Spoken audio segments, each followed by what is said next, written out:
we got to talk about Brexit.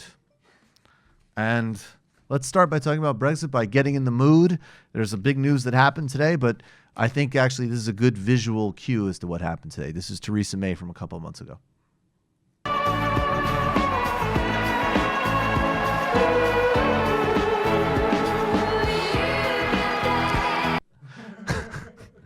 Indeed. Today, Theresa May's Brexit deal faced a stunning and historic defeat in the British House of Commons. MPs voted by 432 votes to 202 to reject the deal. That is stunning. Ouch. Actually. The defeat is a huge, I'm quoting now from the BBC, the defeat is a huge blow for Miss May, who spent more than 2 years hammering out a deal with the EU. The plan was aimed to bring about an orderly departure from the EU on the 29th of March and setting up a 20-month transition period to negotiate a free trade deal. The UK is still on course to leave on March 29th, but the defeat throws the manner of that departure and timing into further doubt. So, look, as we've said, there's a left and socialist critique of the EU, which is totally valid with regards to monetary policy and austerity. It's 100% right. I think the answer is the Yanis Varoufakis answer, which is that you socialize and democratize the EU, because there's other things that we like about the EU, or at least used to like about the EU, like freedom of movement, like shared environmental policies, and so on. So the answer is democratize. Now, the British happen to have the best of both worlds under the old system. They were not part of the euro, so they could set their own monetary policy and were not harmed by EU rulemaking in that regard. But they also had open movement, which is one of the main reasons that they were able to achieve a peace deal in Northern Ireland, because essentially there's no real border between Ireland and Northern Ireland, which was a major condition of the Catholic side wanting to join Ireland or have full independence. That open border helped sort of circle that square, and that's actually still one of the main sticking points in Brexit exit and a main crisis point. So the EU the British vote on Brexit was definitely a cell phone. Now, Jeremy Corbyn, I think, has been right to not, though, rush to put his political energy into a second referendum, because his energy should be going into government. And there's also no doubt that this is a real crisis, and it's a potential serious future crisis, but also the crisis that has been pummeling the UK since the financial crisis, and particularly since David Cameron took power, has been vicious and sustained austerity, which has massively increased poverty and social disruption, as well as, of course, the corresponding rises in and resurgence of racism and xenophobia in the UK. Here's Jeremy Corbyn, who is calling tomorrow for a vote of no confidence in Miss May that could lead us to elections. Here he was talking about what he will do in government. The crucial thing, Andrew, is Tuesday, and then if this government can't control Parliament, it's time to move on and have a general election so the people can decide who they want to be their government. You become Prime Minister in a couple of months' time. What's the first thing you do? Well, there's many first things to do, but one of them would obviously be to set up an immediate process of negotiation with the EU around the customs union, market access and protection of rights and privileges. But parallel with that would be a rapid programme on housing, on investment, on health, on social security, on education. Please understand the anger of so many people in this country at the way they feel the political elite and establishment has let them down and ignored their communities. It's Labour that will speak for them. That's exactly right. So they need to have an election. They need to elect a for real Labour government that will stop austerity, that will work to preserve the NHS. And also, though, let's be clear, too. This is disastrous, of course, from an economic point of view. And most of the business community in the UK oppose Brexit. But there's plenty of appetite, an overlap between the xenophobic far right, which wanted Brexit and was the engine of Brexit, and the business class in the UK. Because frankly, what will this end up looking like if there is a Brexit and you continue with right-wing governments? Well, it's going to mean you slash and gut great British achievements like the NHS. And it's going to mean that the UK becomes even more than it already was, essentially an island hub of capital, but without these fresh cash infusions of sort of like horizon markets that are more strategically located for the future, like Singapore or Dubai. So you're actually going to get the worst of both worlds.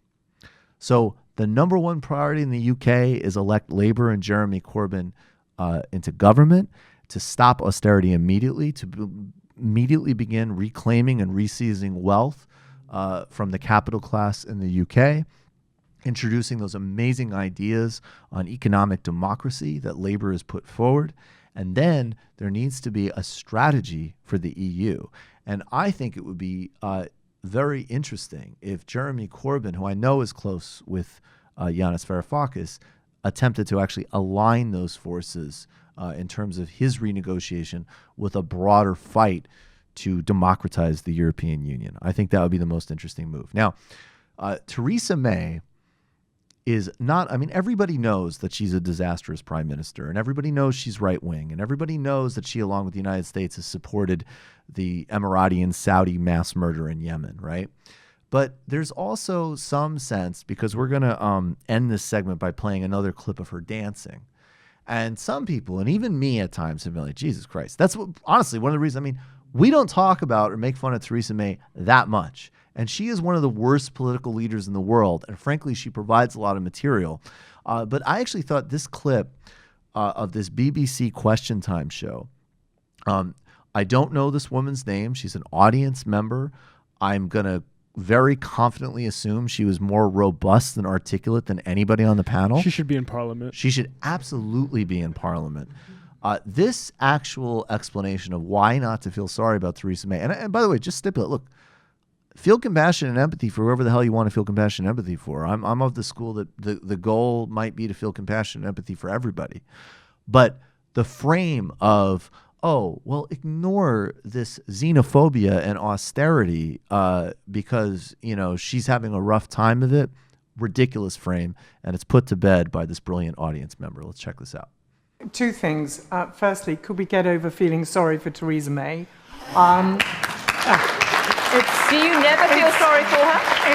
It's not... Hang on. Do you never feel sorry for her? No, I don't feel sorry for her. She's the woman who, for many, many years, has led the hostile environment for migrants in this country, which resulted in the Windrush Generation. It's a disgrace. She's the person who created her very specific red lines on immigration in the ECJ, which have created the negotiation mess that we're in. She triggered Article 50 when she had no plan.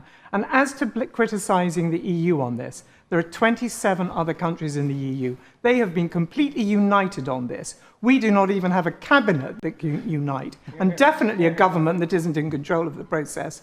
They are a body of rules and regulations, and they are not going to break that when it's the most successful single market in the world, and all around the world people want to do deals with the EU.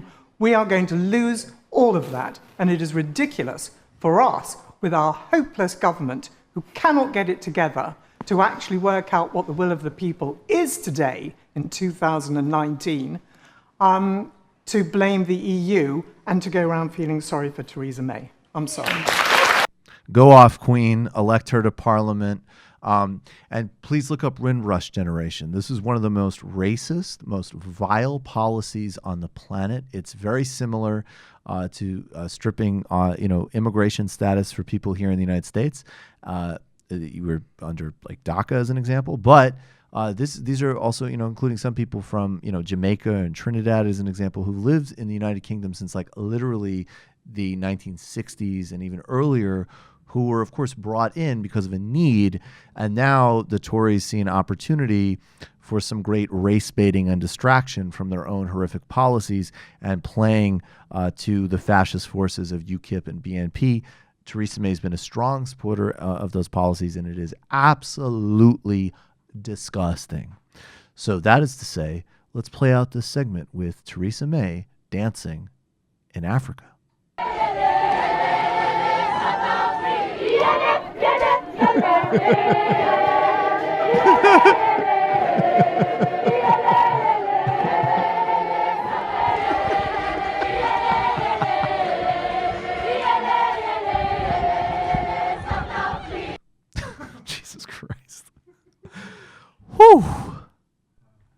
man. If you're listening, I would definitely recommend getting on the Michael Brooks Show YouTube channel. It's because not the words worst. cannot describe. It's not the worst thing a British Prime Minister has done on that continent, but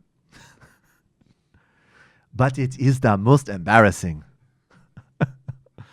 I was meeting my new friend, Green Bay.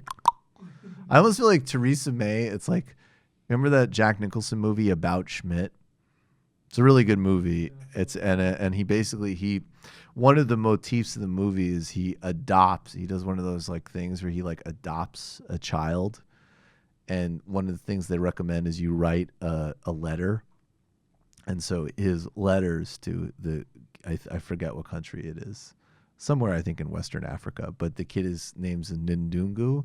And so he just basically like, because he's had like basically no internal life and, you know, doesn't have any real friendships or anything. So he basically just like, you know, he explains like his wife's affair. Like he writes these like incredibly personal. So I just have like this version of like Theresa May, like corresponding, like that's her outlet. You just enjoyed that Michael Brooks Show video, and you can get a lot more by subscribing to us here at the Michael Brooks Show YouTube channel. It's literally right there.